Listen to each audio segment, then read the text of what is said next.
So the first up after roll call, we're going to do two re-referrals. Hey, Representative Henderson. Representative Larson. Here. Representative Sherwood. Representative Stith. Representative Walters. Representative Swanitzer. Here. Chairman Nicholas. Here. Mr. Chairman. Go ahead. Mr. Chairman, just for the committee's understanding, if you go in to your folder, what our secretary's done, if you see the House bill highlighted, that's a re-referral. Okay. She's taking care of us. So as you're looking for re-referrals, look for a highlight. Thank you, Jackie. You're welcome.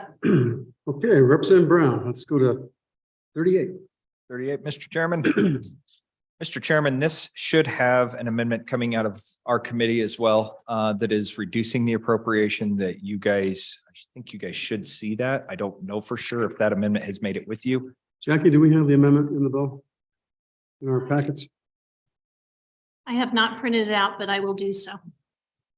Okay. Mr. Chairman, I can just explain it to you. It's pretty basic. If you go to page 5, there's an appropriation of $808,000. That figure was originally brought to us during the interim, was more of a placeholder than anything. It never got adjusted or anything along those lines. Through the process of reading the bill in committee and working with the department, it was decided that $215,000 was the appropriate amount of money. And so that's what the committee adjusted and amended into the bill. So there is $215,000. And what that is for, Mr. Chairman, is for the referral program to stand up. It's a $500 referral for every member that is referred in and signs on the dotted line basically to join the military through the guard process. So that is this particular bill. That is the only appropriation. We did strike. Actually, I need you guys to strike on this particular bill. Section 2, Romanet A, Page. on page 4, there is a half-time position, 1/2 full-time equivalent position for $144,000. What that was, Mr. Chairman, and I would ask the committee to strike that, and I'll explain that in the next bill. There was 2 bills, one in the Senate, one in the House, that had half-time FTEs. The bill in the Senate went through the process in the Senate Appropriations, and that half-time FTE was cut. And so Senate Appropriations kind of said, cut it out of that one and make 1 FTE. And that 1 FTE was amended into the next bill, House Bill 59. So I would just ask this committee to strike this particular FTE. So the question is, just going to the bill on page 4, starting at line 16, where do we strike? Where do we stop? Do we strike all of A? You would strike all of A, Mr. Chairman. So IAs go. So it would be striking page 4 lines 16 through 23. 23, but also, what about next page? It would go to page 5, lines 1 through 10, Mr. Chairman. Okay. Renumber. And then a renumber, number 12 would be renumbered to A. Got it. Renumber that to A. Jackie, did you hear that? Unfortunately, I did not. I know, because you were busy. That's why. Yes. So let's repeat that one more time so you know what we're doing. Okay. So he's asking that we bring a motion to strike on page 4, starting at line 16. Strike the rest of the page through 23, and then on page 5, 1 through 10, strike that, and then conform the section on line 12. That will be A instead of B, and then any other conforming. I think that's the only one. That should be it, Mr. Chairman. Correct? Yep. All right, got that. So with that, just walk us through what this bill does. Mr. Chairman, certainly. So what you're seeing for an appropriation here is you'll see the title of the bill is Wyoming National Guard Member Referral. And what they're attempting to do at this point, Mr. Chairman and members of the committee, is set up a program to entice new members to join the Air Guard and Army and Air Guard.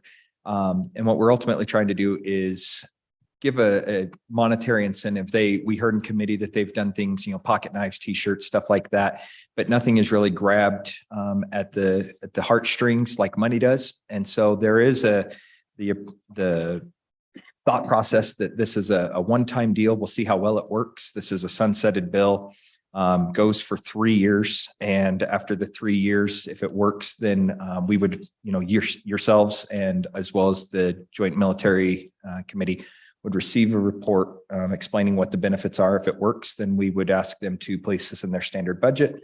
And if it does not, then we would just sunset the program. And each referral would be a $500. So I have a question. Does that include your mother-in-law? Or maybe double, perhaps? There you go, Mr. Okay. Chairman.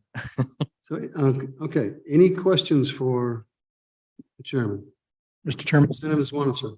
Thank you, Mr. Chairman. Hey, on the bottom of page 3, step back a little bit, it says or re-entry. So we have a guardsman that's signed up, and then if his partner will tell him to re-sign, that bonus still counts towards him? Mr. Chairman, Representative Swanitzer, no, a re-entry would be something in which they have actually discharged from duty and then re-entered duty service. So it would not be something where they would re-up their service contract. They would not get this. Further questions? Okay, public comment. Any public comment on, oh, I'm sorry, Tom? Any public comment? Seeing none, we'll close public comment. We have a motion on the re-referral. Moved by Representative Walters, seconded by Second. Representative Henderson. Discussion. Mr. Chairman, Go ahead. I would move an amendment as we talked about on page 4, starting line 16, delete to line 16 through 23. On page 5, deletes line 1 through 10. So as I think about this, Can we do that? I don't think we can do that. It is an This is appropriation, the Mr. money. Chairman. We can only remove the money. I don't think we can remove anything else.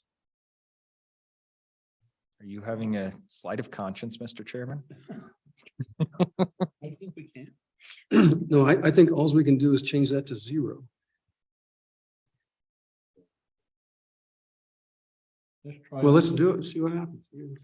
I'm not going to fight you, Mr. Chairman. Okay, So, Mr. Chairman, if this amendment is proven to be a violation of all things holy, then we'll do it on the, we'll correct it on the floor, okay? So so then we've deleted through line 10 on page 5, and then on page 5, line 12, we would strike through B and put insert A. And then, Mr. Chairman, following on that, thank you. We would change on page 5, line 13, change that 808,000 to 215,000. Mr. Chairman, that was taken care of by our committee. Okay, we're just Sorry. correcting it. Yep. Okay. Yep. okay, on the amendment, all those in favor say aye. Aye. Those opposed, that motion carries. Any other amendments? Question on the bill, roll call. Representative Henderson. Aye. Representative Larson. Aye. Representative Sherwood. Representative Stiff. Aye. Representative Walters. Representative Swanitzer. Aye. Chairman Nicholas. Aye. Okay, there we go, next. Mr. House Chairman. Bill 59. House Bill 59, Mr. Chairman. This one is a little bit more complex. What this one is doing the Wyoming National Guard tuition benefit. And what we're looking at doing with this particular program is trying to do retention. And this is a kind of a carrot and stick approach where we would authorize the availability of providing tuition benefits to dependents upon the reenlistment of the member in the military. So if you're in a 6-year commitment and you decide you're willing to, you want your child or your spouse, and really what we're focusing on with this is the spouse, but can be transferred to a dependent, any dependent. It would be a 4-year contract extension. And if that so goes through, then they would be able to transfer their state tuition benefits that are afforded to them to their dependent. Mr. Chairman, this particular program would require a little bit more in-depth personnel, and that's where the one full-time FTE was ultimately decided upon. I worked with the department on this, and they feel that this would be the most appropriate location. And so we did amend that in our committee, and that's where a portion of this appropriation, why this bill was re-referred. You're looking at $130,675 for the full-time employee. That was the combination of the two half-time employees from the previous bill that we just spoke about, as well as the one that's working its way through the Senate. And then we also added in $109,412. That is $104,000 as one-time funding for the development of a database for this particular program. And then $5,412 for annual maintenance to ETS. I personally struggle to see that as an appropriation. It's just shifting it from one department to another, but it is ultimately an appropriation out of this body. So those would be the appropriations for this particular bill, Mr. Chairman. I would answer any questions. Questions? Questions? Go ahead. Mr. Chairman, Hempstead. Representative Brown, can you explain why you need an additional full-time position to implement this? Because it seems like you already have some educational benefits. So if this just increases the number of people who can take advantage of it, why do you have to add a position? Mr. Chairman, I will go ahead and lean on the department to explain. It was explained to us during committee that number one, budget cuts over the past couple of years have done this, but this is also a little bit of a change in how the process would ultimately look. And building this database and having a full-time employee is not something they have for all the tuition benefits programs, but I'll let the department fill you in a little bit more on that. Mr. Chairman, thank you, Representative Stith. Let me attempt to answer that for you. So originally, when we constructed these bills, I probably in error sort of tried to mitigate the risk across a couple of them with halftime positions. As we looked at it, it really didn't make much sense to do that, and it was tough for people to understand. This particular bill, the tuition one, expands the program by, we think, about 65% more for that to work. We also have a couple other programs that go with it. The incentives also have to be managed pretty intensely, and the medical reimbursement, which is currently on the Senate side, which had the other halftime that we removed, also has more although pretty minimal requirements that are in addition to what they currently have. So as we took a look at it, it's probably about 1.5 additional man hours or positions. We think we just need to do it with one. And it's the increased work over these three programs that really cause for that one position to come up, if that helps at all, sir. Go ahead. So, thank you. Just out of curiosity, I heard a reference to a bill over in the Senate, something about medical. Tell us what that bill does. Mr. Chairman, Representative Larson, that was been on the Senate side is medical insurance reimbursement. When our soldiers and airmen go on state active duty, particularly for long periods of time, they have to maintain their civilian medical insurance. This was reimburses them the cost of that so they can maintain their medical insurance at the TRICARE rate.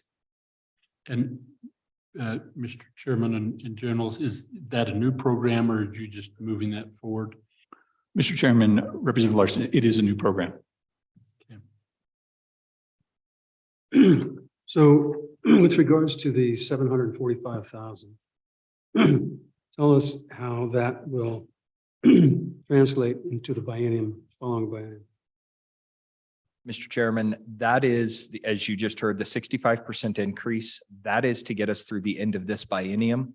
And then as you look down below, again, the language that we all like to use, it's the intention of the legislature to include this in their next budget, that increase would appropriate through the end of this biennium, the expected 65% increase. So does the 745,000, is that a 15-month period or a 12-month period?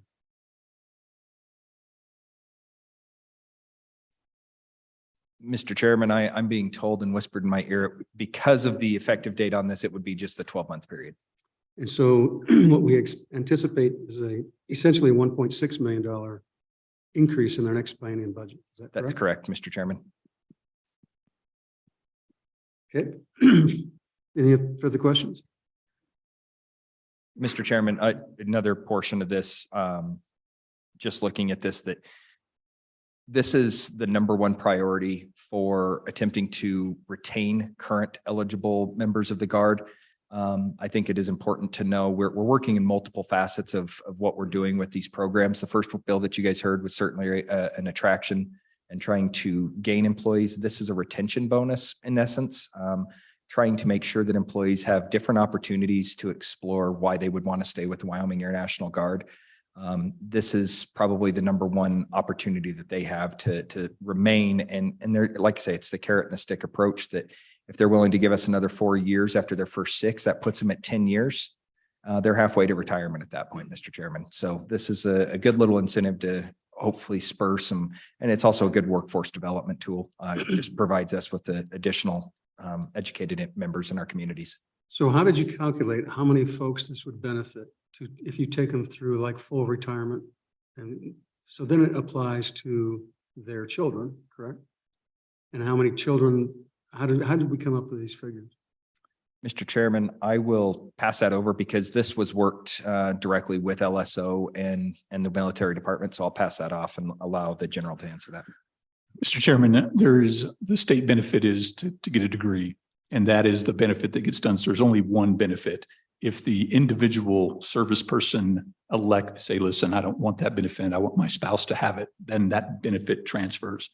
We think it's not a doubling of the benefit, but we do think it will expand because now you can give it to a spouse or a dependent. And we estimated at about 65% increase in the program as our estimate. I would just point out this goes to Wyoming schools. It only applies to Wyoming community colleges and education certificates. It doesn't go out of the state, and it is the one benefit that gets transferred, not overlapping or any of that sort of thing, sir. Okay, further questions? Go ahead. Did we have that definition for dependent someplace? Mr. Chairman, you do. And I'm glad that was asked. I did ask LSO on this. If you go to page 2, up at the very top, it says dependent means a person enrolled as a dependent in the Defense Enrollment Eligibility Reporting System, or DEERS. That is something that is automatically done by the military department with their dependents. And it's a pretty rigorous process. It's not something that somebody can just claim and say that, hey, look, I've got a child that I'd like to give this to. It requires substantial documentation. One portion of this bill that I did speak with Vice Chairman Larson on is dependent is used in the singular and plural in multiple cases in this bill. And I did verify with LSO that in Title VIII, there's plenty of opportunities where that it says singular means plural and plural means singular. So we don't need to worry about the technical correction of meaning dependents or dependent. So if you pass it to 3 dependents, how do you share it? Mr. Chairman, that goes back to the initial discussion of one benefit. It wouldn't be available to have one benefit sent to 3 different dependents. It only goes to the senior son. That it absolutely, Mr. Chairman. Okay. Okay. Any further questions? Any public comment? Seeing none, we'll close public comment. The motion on the bill. Moved by Representative Henderson, seconded by Representative Walters. Any discussion? Roll call. Representative Henderson. Aye. Representative Larson. Aye. Representative Sherwood. Representative Stitt. Aye. Representative Walters. Aye. Representative Swanitzer. Aye. Chairman Nicholas. No. Okay, that's passed. So, thank you very much. Okay, next. Say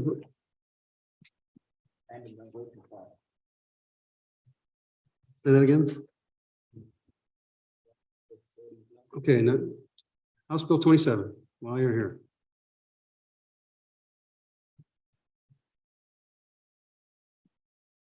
School facilities consolidated remediation schedule.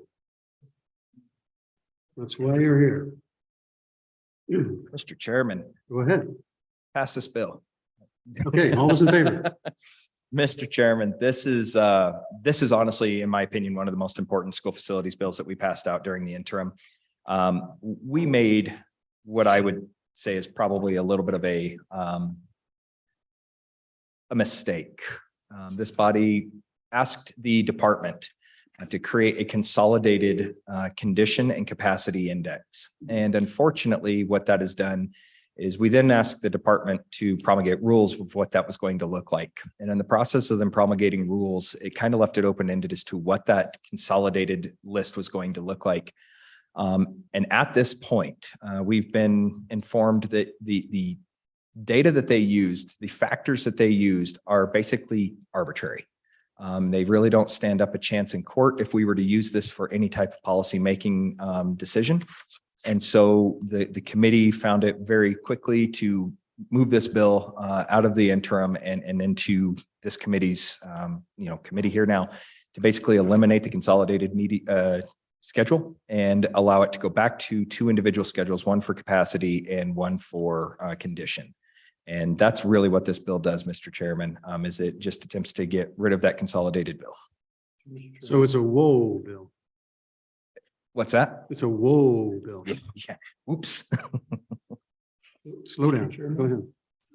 So I hear what you're saying, Chairman Brown, but I'm not sure that I understood what the intent of consolidated. So was it to consolidate the capacity and the condition? Is that what it meant when we said consolidate? And so one wouldn't outweigh the other? Mr. Chairman, Vice Chairman Larson, that's exactly what our intent was that it was let's look at everything together. We've got two lists and we kind of were going back and forth on, well, this school has a really high condition issue, but they're not very high in the capacity list, or vice versa. And so in our infinite wisdom, in the past couple of years, we decided to pass that consolidated bill. And are assuming that it was going to be a 50-50 split and that everything would just go together. And again, as in theory, that was going to work. But in practicum, what ended up coming out was basically a 60-40 split, a little bit different than that, but in essence, a 60-40 split. So one has more weight than the other, which is not what we intended, number one. But number two, what we have heard from LSO is that it is not defensible when it comes to policy-making decisions. So then, Mr. Chairman, a follow-up question for me to educate me then. We're running those schedules differently as we look at replacement. Is that right? And then which one carries the more weight, capacity or condition? Mr. Chairman, so that is exactly what we will be using these for. There is no weight assigned to these any longer. This eliminates that weighting. You will have two different schedules that we will be looking at. And there will be the determination of the commission that utilizes that information and makes the recommendation to the Select School Facilities Committee. And then we would make that recommendation thus to you. Okay. Okay. Representative Stiff. Mr. Chairman, so thank you. Representative Brown. I mean, on its face, the current law, sounds like it makes sense that you would have one schedule that would prioritize things from most critical to least critical. And you may have already said this, but can you repeat again why it doesn't make sense to have one list that prioritizes from most critical to least critical? Certainly, Mr. Chairman, Representative Stith, what it boils down to was the weighting schedule that the commission adopted in their rules. Instead of being a 50-50 split, and actually, to be completely honest with you, there was a letter sent from the chairman to the commission that said, don't move forward with these rules until we've had a chance to meet again. And the commission decided to go ahead and move forward with the rules and adopted the rules in the process. And if I remember right, I believe it's a 61-39 split. And that is an indefensible position for us because you cannot prove that capacity outweighs condition or that condition would outweigh capacity. And so it's an indefensible position if somebody were to bring lawsuit against us ultimately. And it's also not what the intent of the legislature was. The intention was, I think, what you're recognizing and what I recognized to begin with, which is a 50-50 split is what we were really looking for. And it should have been just one consolidated index, but unfortunately, that is not what was brought forward and that is not what was adopted.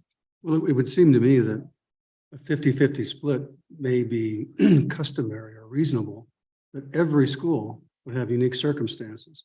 So it allows you to consider capacity, or it could be 100% capacity.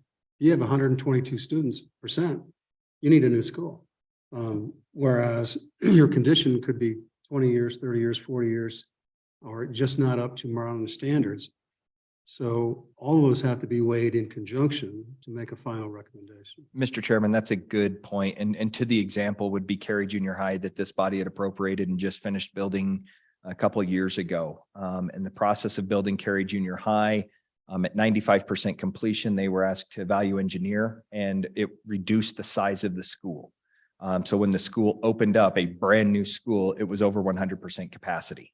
Well, if it's over 100% capacity, it's going to automatically shoot to the top of the capacity index, but the condition is a brand new school. So we're not going to automatically consider that as a new school rebuild or looking at what we can do to add on to that when it's a brand new school. So to your point, Mr. Chairman, this does give the flexibility for the commission and the department, as well as us, to look at them in their each individual circumstance. Okay, further questions? Any public comment on the bill? We don't see none. We'll close public comment. We have a motion on the bill. Moved by Representative Walters, seconded by Representative Henderson. Discussion on the bill. Seeing none. Roll call. Representative Henderson. Representative Larson. Representative Sherwood. Representative Stitt. Aye. Representative Walters. Representative Swanitzer. Aye. Chairman Nicholas. Right. So you're welcome to stay for the rest of the bills if you choose. Okay. Next, Mr. Representative Walters, you have a preference on the order?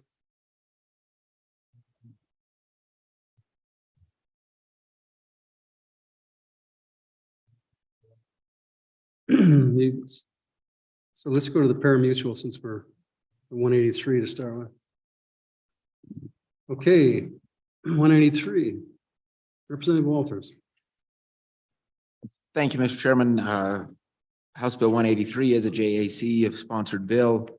And really the crux of this bill and the largest discussion that will take place in this bill is it talks about who needs to be, it's a list of folks that will be eligible for their background checks. And really this comes about because the FBI does a lot of the background checks on behalf of the Gaming Commission. And the FBI requires it to be laid out in statute, the exact people, not just a class of people. And so that's really the genesis for this bill. And with that, I would ask Director Moore to offer any other thoughts. And I'd also say that it's very difficult for us to know if this will be enough because the FBI doesn't provide guidance. They just tell you, no, that's not enough after the fact. So we may be back here next year adjusting this again, but I think this appears to be a step in the right direction to get on the right track and be able to accomplish the task as needed. Dr. Moore, go ahead.